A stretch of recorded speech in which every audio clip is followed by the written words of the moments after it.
Thank you very much. You know that being the last one is always a challenge.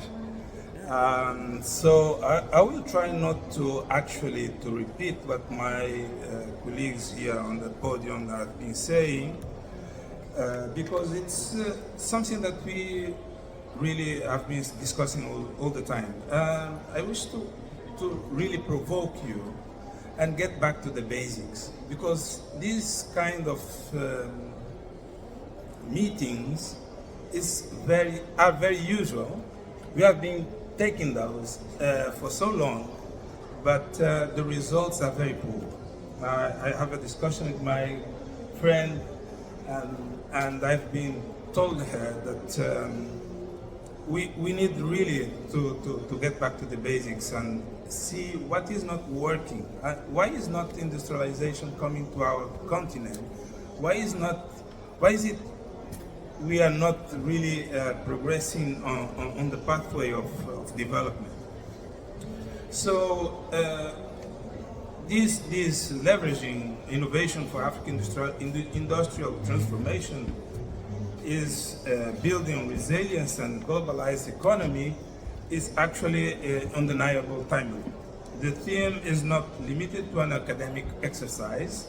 It addressed the most pressing challenges and the most promising product opportunities facing our continent.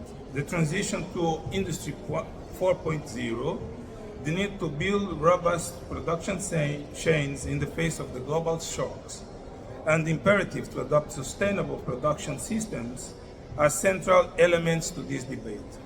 By focusing on innovation, we examine the main catalysts that will allow Africa to not only react to these trends, but also actively shape its own economic future. Our central message is clear and urgent. Innovation is not a luxury, but it's also not a solution for all of our problems.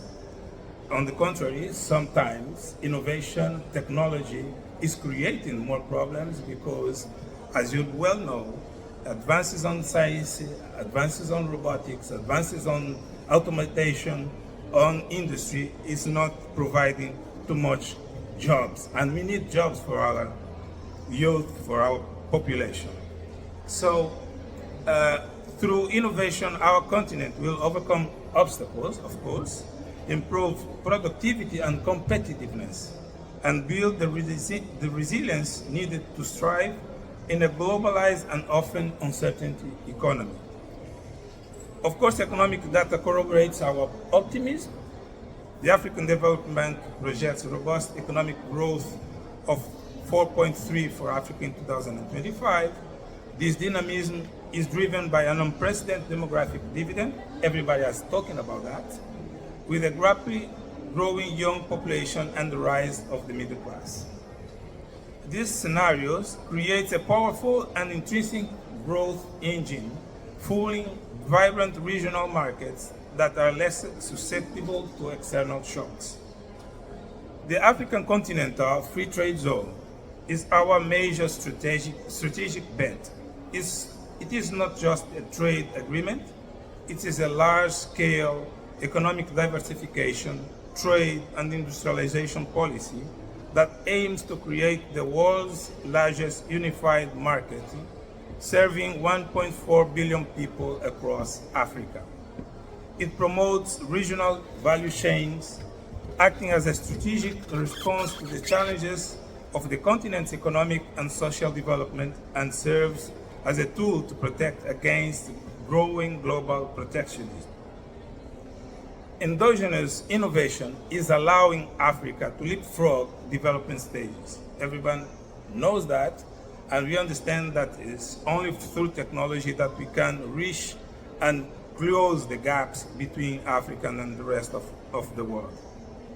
In the fintech sector, for example, with platforms like Tupuka in Angola, M-Pesa, Juma, and Flutterwave, which are revolutionizing logistics, services, and financial inclusion, overcoming the deficiencies of traditional banking infrastructure. Similarly, innovation is being applied in agriculture, agri-tech, artificial intelligence, and circular economy, where the local solutions transform environmental challenges into economic opportunities and decent employment and enable significant increases on productivity. So our collaboration with international partners, such as Japan, is also evolving. The traditional model of aid is giving way to a co-creation partnership based on investment and trade. Japan, through financial initiatives like green projects, positions itself as a facilitator of indigenous growth and African autonomy, rather than a partner that simply defines the development agenda.